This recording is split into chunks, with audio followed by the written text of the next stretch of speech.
ہندوستان معاشرے میں ایک ہی طبقے کے مرد و زن کے حقوق بھی یکساں نہیں ہوا کرتے تھے۔ عورت مرد کی ایک تابع سمجھی جاتی تھی۔ اگر اس کا خاوند بالکل عین جوانی حالت شباب میں ہی مر جائے تو اس کے لیے باعزت اور بہترین طریقہ یہی تھا کہ وہ مرد کی لاش کے ساتھ ہی جل کر ستی ہو جائے، اور اگر وہ اپنے آپ کو جلا دینے کی جرت نہیں کر سکی تو اسے ساری عمر ایسی زندگی بسر کرنا ہوگی جس میں اسے نہ اچھا لباس پہننے کی اجازت ہوگی، نہ وہ زیورات سے اپنی آرائش کرنے کی مجاز ہوگی، اسے دوسری شادی کرنے کی تو بالکل اجازت ہی نہیں ہوگی، خواہ وہ اس وقت بیوہ ہوئی ہو جبکہ اس نے ابھی جوانی میں قدم ہی رکھا ہو۔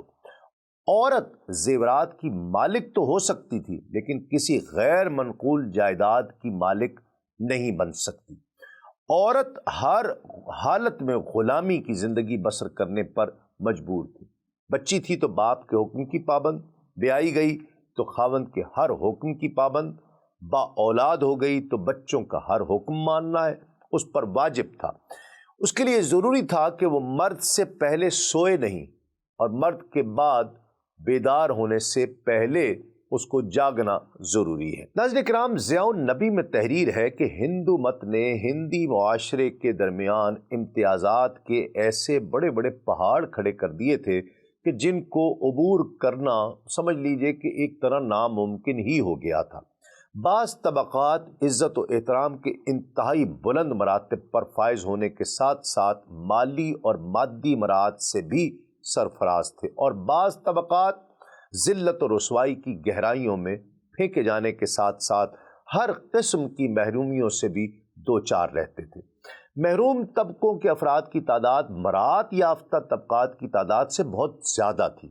یہ لوگ صدیوں ایسے مشکل حالات میں صبر کا دامن مضبوطی سے پکڑے رہے کیونکہ انہیں یہ باور کرا دیا گیا تھا کہ یہ انسان کی یہ تقسیم کسی انسان نے نہیں کی ہے بلکہ یہ ان کے دیوتاؤں کا عمل ہے، اور کون ہے جو دیوتاؤں کے فیصلے سے سرتابی کی جسارت کر سکتا ہے۔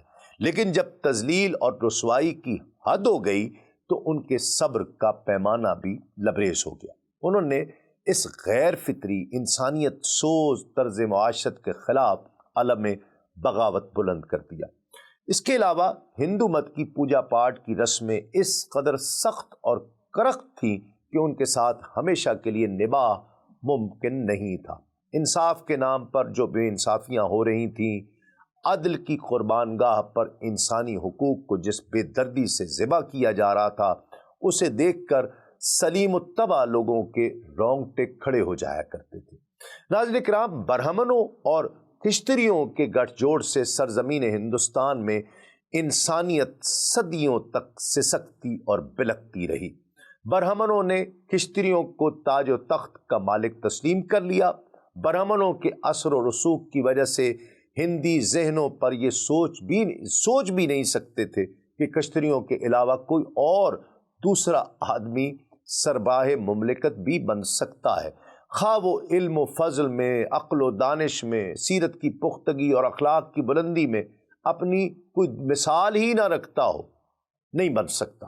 جب برہمن طبقے نے کشتریوں کو کاروبار حکومت کا بلا شرکت غیر مالک بنا دیا تو انہوں نے اس کے عوض برہمنوں کی مذہبی اجارہ داری کو برقرار رکھنے کا ذمہ لیا۔ یعنی لین دین ہو گیا نا، کیونکہ ان کی اپنی بہتری اور بھلائی اسی میں تھی کہ برہمنوں کا مذہبی اقتدار اتنا عرفہ و اعلیٰ رہے کہ کوئی ان پر زبان تان دراز نہ کر سکے، کوئی ان کی مذہبی اجارہ داری چیلنج نہ کر سکے۔ لیکن کب تک؟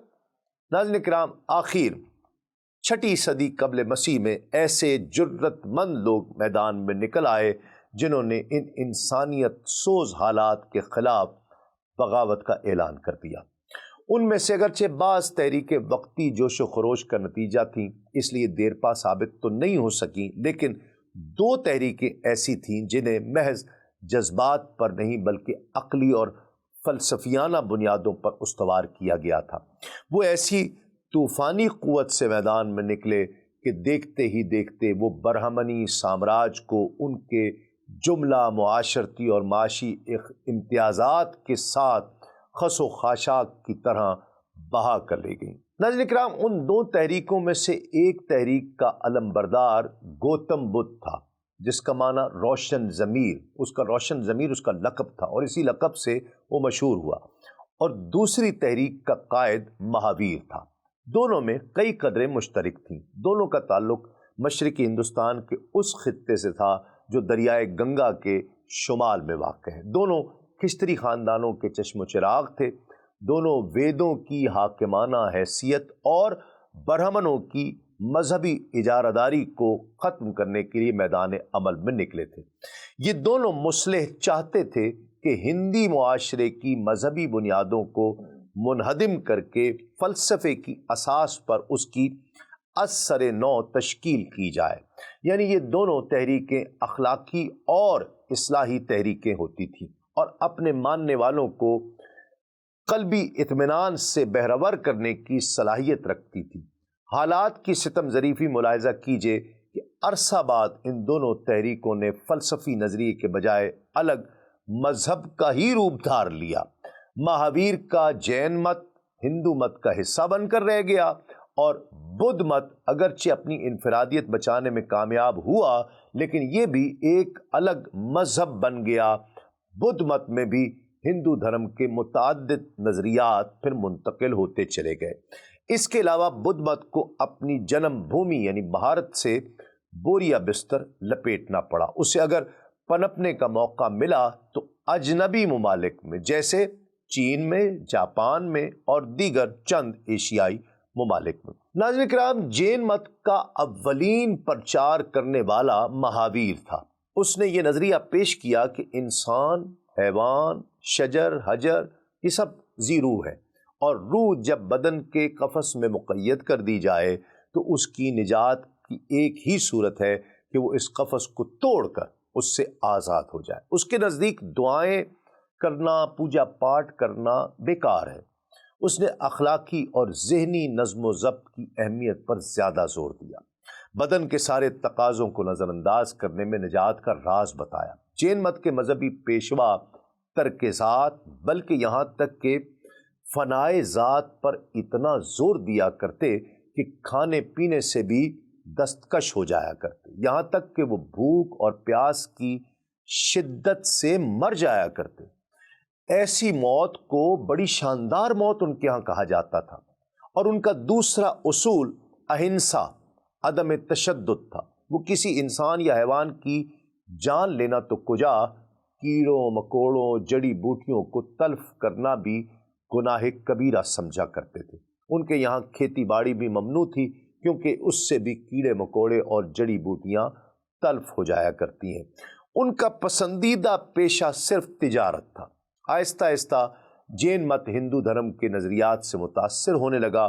مذہبی لوگوں کی طرح انہوں نے بھی کئی دیوتاؤں کی حمد کے گیت گانے شروع کر دیے، اور خود مہاویر کو بھی ایک دیوتا سمجھ لیا گیا اور اس کی پوجا پاٹ شروع کر دی گئی۔ یہ لوگ ضرورت مند طبقے کو بھاری شرح سود پر قرض دیا کرتے۔ اس وجہ سے جین مت کے پیروکاروں کا طبقہ ایک دولت مند طبقہ بن گیا۔ ناظرین کرام، اب ذکر کرتے ہیں ہندوستان کی صدیوں پرانی روایات میں دراڑ پیدا کرنے والے عقیدے بدھ مت کی، جس کے بانی کا نام گوتم بدھ تھا۔ 6 صدی قبل مسیح میں شمالی ہند کے معاشرتی اور سیاسی حالات کے بارے میں ہسٹری آف ریلیجن میں لکھا ہے کہ بدھا نے اپنا تبلیغی خطاب بنارس کے قریب ایک شہر سارانت میں کیا۔ ایک روایت میں گوتم بدھا نے اپنے نظریے کو 4 مقدس سچائیوں سے تعبیر کیا۔ اول یہ کہ ساری زندگی مصائب و آلام مشکلات سے عبارت ہے۔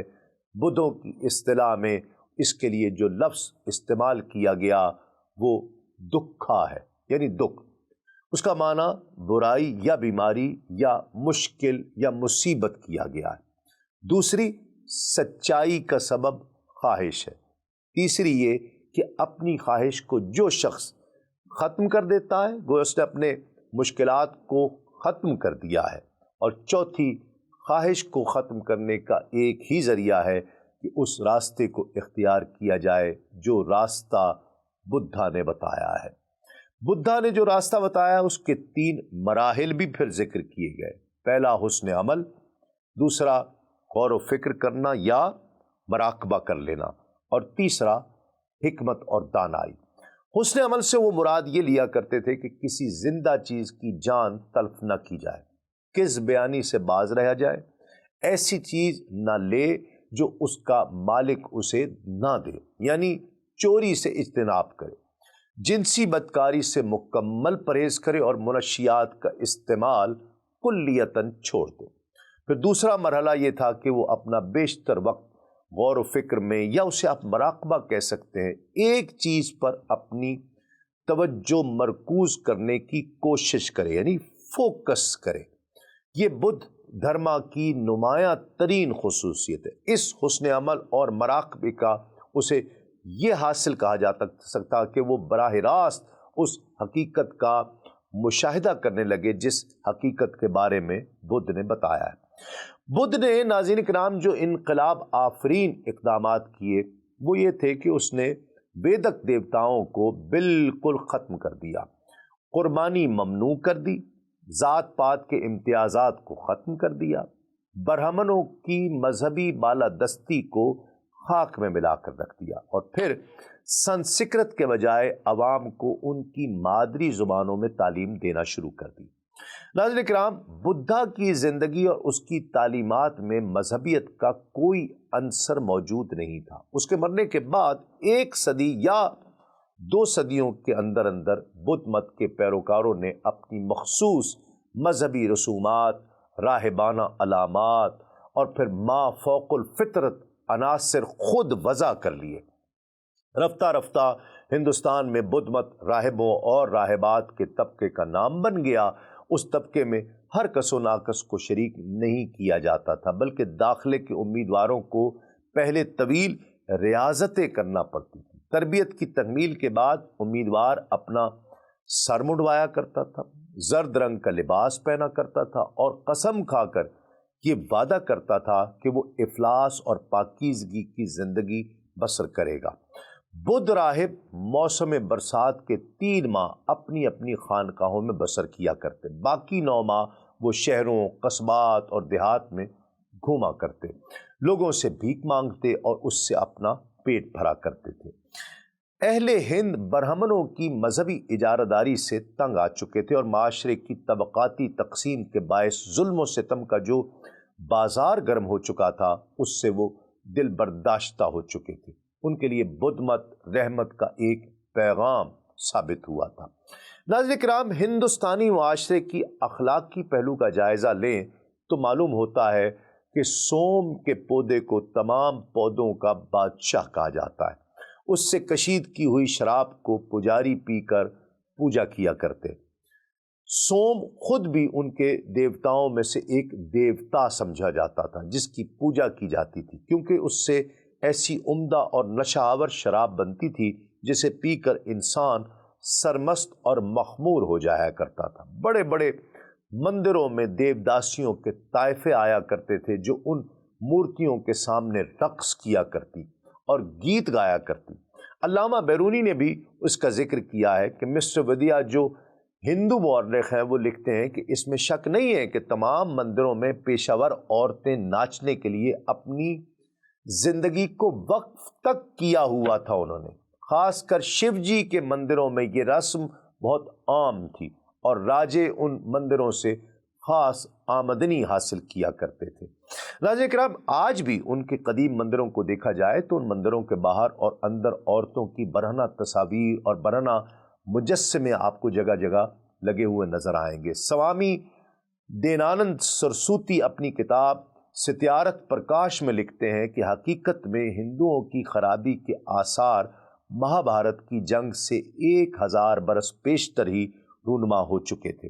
مہابھارت کی جنگ کے حالات سے ظاہر ہوتا ہے کہ جوا دھڑلے سے کھیلا جاتا تھا، جس میں بیویاں اور سلطنتیں تک داؤ پر لگا دی جاتی تھیں۔ ناظرین کرام، سوامی دیانند کے حوالے سے ہی مولانا سالک ہندوستانی معاشرے کے بارے میں لکھتے ہیں کہ ایک خاص موقع یعنی 13ویں چکر پر شراب خوری اور جسمانی اختلاط کو مذہباً فرض قرار دے دیا گیا تھا۔